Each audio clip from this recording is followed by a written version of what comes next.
Wanted to thank everyone for coming out on short notice here. Was going to turn it over to Coach Alvarez for a brief statement, and then we'll take questions, and we have microphones on each side of the room. Okay, very good. Thank you, Brian. Earlier this afternoon, while flying back from National Football Foundation in New York, I received a call from Coach Andersen, who made me aware that he was resigning and has accepted the head coaching job at Oregon State. I was very surprised. I really had no idea that this was in the works. We since have come back, and Gary and I have met, had a meeting with the team. He made the announcement to the team. I then visited with the team.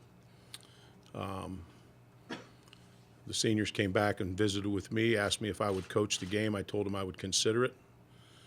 And that's where we are. I always keep, as all of you know, I always keep a short list, and we will proceed in our search for a new head coach immediately. Mike's on each side if you can flag them down if you have a question. Jason. Can you say anybody who's on that short list? No, I won't do that.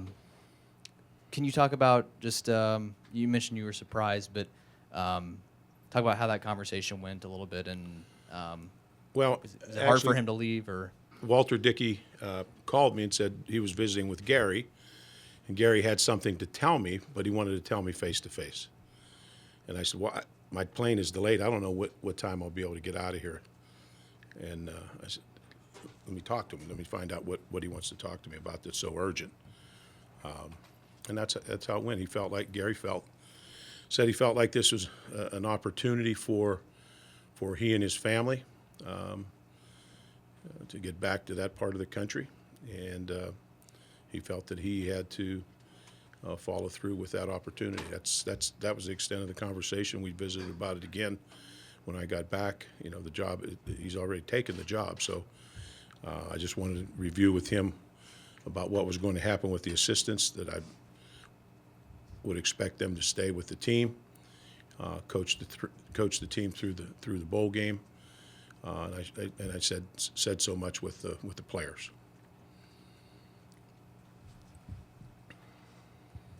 Barry, you mentioned how surprised you were by this decision. Wisconsin has been to 5 straight New Year's Day games, had so much success.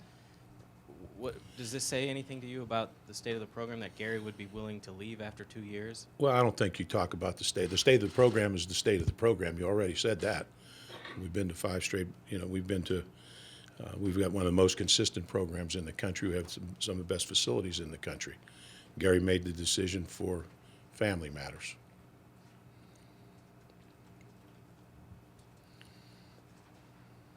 Can you talk a little bit more about the reaction from the players, kind of what morale was like after they received the news? I think you had different reactions. Your seniors have been through this before. I think they were all shocked. I think a couple of the young players were a little more emotional. The old guys, you know, as I tried to stress to them, I told them the same thing as I told them 2 years ago, that everyone's afraid of change. But let's use it as a life lesson. Let's embrace change, because you can grow through change. And I promised them that that our program will not take a step backward, that we will replace Coach Andersen with another excellent coach and staff. Jesse. A couple of years ago, you hired Gary a week or two before the Rose Bowl game. Do you have a timetable in mind at this point? Would you like to have a hire before the bowl games? Well, you know, we have to post the job. There are certain restrictions, state restrictions, that we have to follow. You know, I'll try to make contact with people, judge interest of people, and try to move as quickly as we possibly can through our system and the process that we have to follow. My goal would be to have somebody in place certainly before the bowl game. Zach. Barry, did you like the, direction the program was going under Gary? There was certainly some changes offensively, and the defense was certainly a big change from what it was before. Did you like the way the program was progressing under him? I did. I thought Gary and his staff did a very good job. Nobody liked the way they played in the last game, but that happens occasionally. That's a 10-win season. I always felt like his first concern was for the players, and that's important. I really don't worry about style of play on offense or defense as long as it's sound. As long as they're sound, I can live with that. I'm not going to put parameters on people that you have to run a specific type of offense, although I do know the type of player that we can consistently recruit here, and people have to understand that when they take this job. But I never strap anybody down. We were sound in what we did. It was only 2 years, but how would you characterize the Gary Andersen era? Did he do everything that you? Gary did a good job. I think he came in and, it's a tough situation. He took one over where the guys are going to the Rose Bowl without their head coach, and turmoil within the staff. And Gary came in, brought his staff in. I thought the players really adopted to his style and really took to him very well. I think it was a very good 2 years. And again, his main concern always in his decision-making was the best interest of the kids, and I appreciate that. And that's one of the things that I believe in. I think it's important for all of our coaches. Back. You mentioned Coach Anderson was a little bit concerned or happy with going back to that part of the country. When you brought him to Wisconsin, did he seem comfortable in here, or was that ever an issue that was brought up? I thought Gary was a good fit. And there was never any talk about, someday I'd like to get back to that part of the country. Maybe when you're away for a while, that kind of settles in. I don't know that. Those are things you may want to ask him. Jesse. Were you okay with the way he handled it in speaking with you? I know you said you wanted to, meet in person at first, or he wanted to. Yeah. How this played out. When someone makes the decision, they make the decision. I'm a big boy. I understand this business. Just take a look around the country. People move for different reasons. That's why I'm always prepared. That's why I have a short list. I feel very confident we'll put a good coach in place. And I promised the kids that. Our program's not going to take a step backward. As I told Walter Dickey earlier, that's part of our job. Things always don't go smoothly. We'll go hire a good coach, get him in place, and get him started recruiting. And here we go. I know one thing: I won't flinch.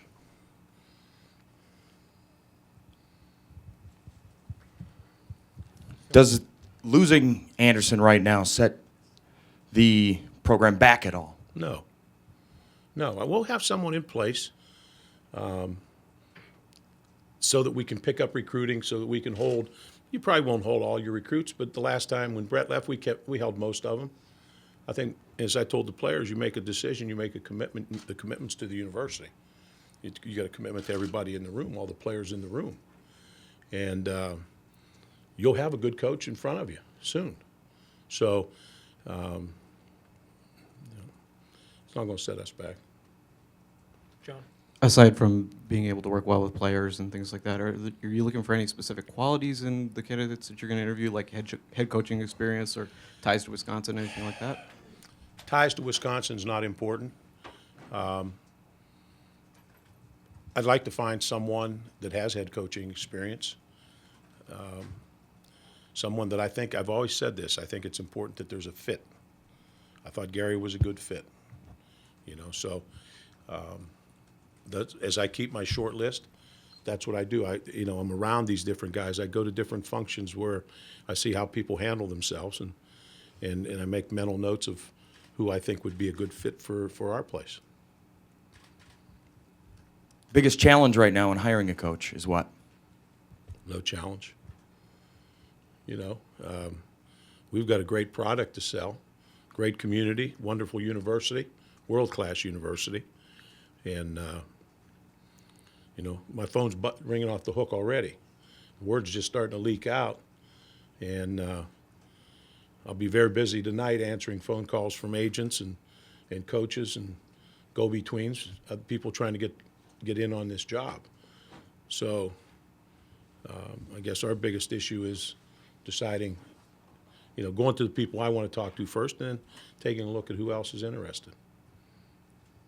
Will you meet with anyone else inside the university to make the decision, or like last time, will it be just you making this decision? Walter Dickey and myself and Bruce Van de Velde, the three of us will interview candidates. Do you fear Wisconsin is no longer a destination job? Well, the last two coaches have proven that. It wasn't a destination job for them, but it was for me, and it is for Bo Ryan. It's everybody's a little bit different, So I don't worry about that. We got a good job. We got a good place. We've got a consistent program. We got a lot to sell. I'm not trying to paint any other picture other than a very positive picture, because it is positive.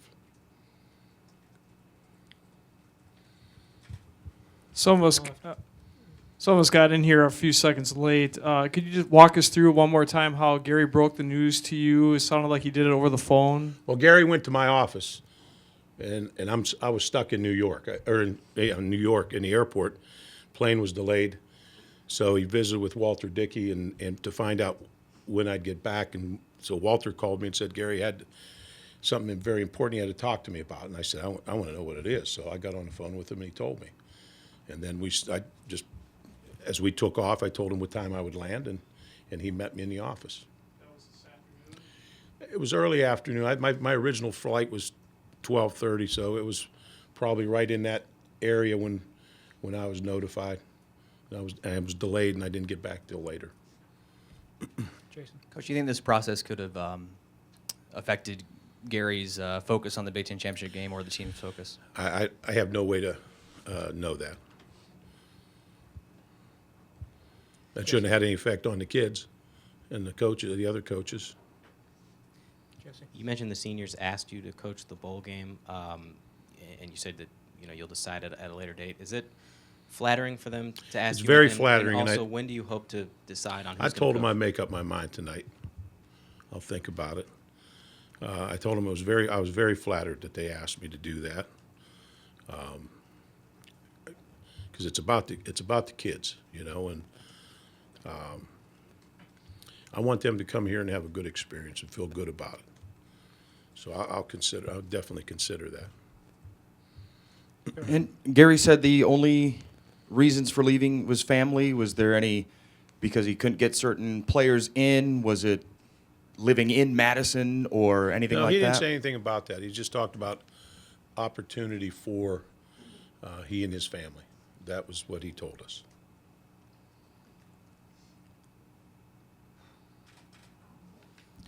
Anything else for Coach Alvarez?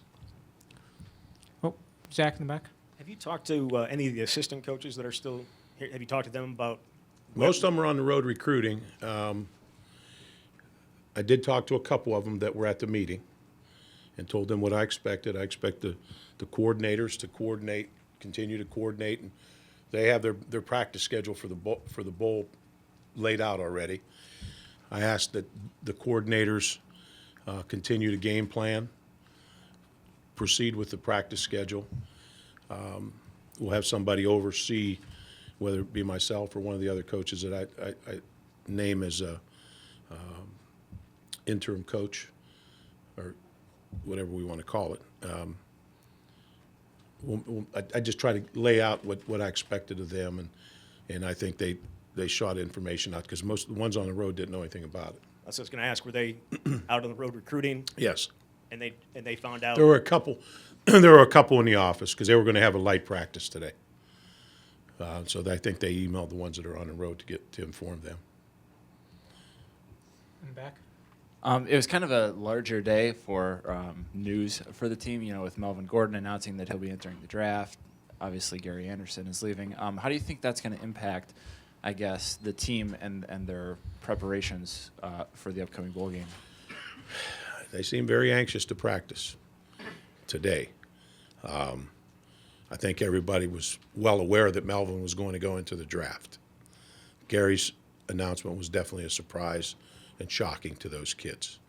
So young people are resilient. They'll bounce back, and I'm sure they'll play well, and they'll respond. Phil. As being AD, did you anticipate you have to hire a third football coach? No, and this is going to be my last one.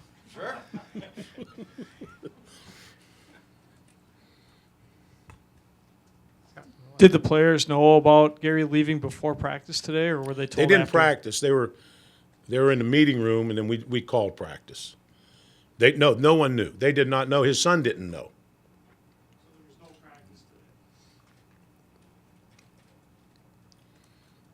They were scheduled to practice.